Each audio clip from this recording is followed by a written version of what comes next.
So I'm just sitting in my car thinking about how much time I've wasted in life just getting worked up and upset about things that did not work out the way I wanted them to work out.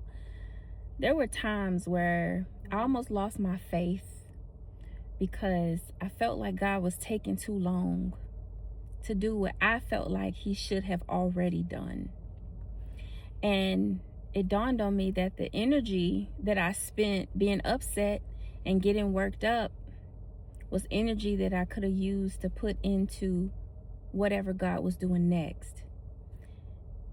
And the beautiful thing about that is everything that God took His time on and everything that He delayed, or every time He removed me from people or removed me from situations, it was always for my protection. I can't tell you how many times I've looked back and thought, wow, if I would have stayed in that situation, that would have happened to me too. I remember a time I was working a job and it seemed like I was filling out 100 applications. Everybody around me was getting jobs, and I just didn't understand why I couldn't get a new job. And that's when the pandemic hit. And do you know, everybody around me who left the job to get new jobs, all of those people were unemployed within a month of getting new jobs.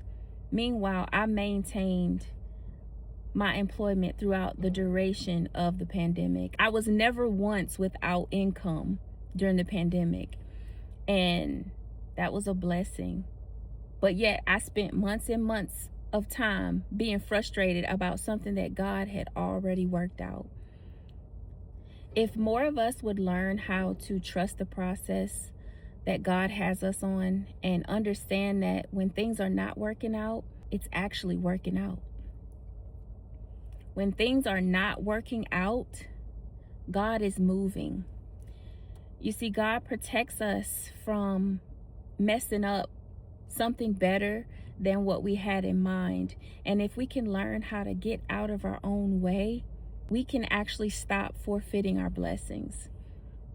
So if you're sitting upset about something that didn't work out, or if you're beating up on yourself because you feel like you should be farther along, or you're upset and going over and over in your mind about why this happened to you, understand that your process is always going to look different than everybody else's process, because your life is going to be different from everybody's life. But when you know God and you know how He works, you have to know that whatever He's doing and whatever He's not doing is going to bless you in the end. I love you. Have an amazing day.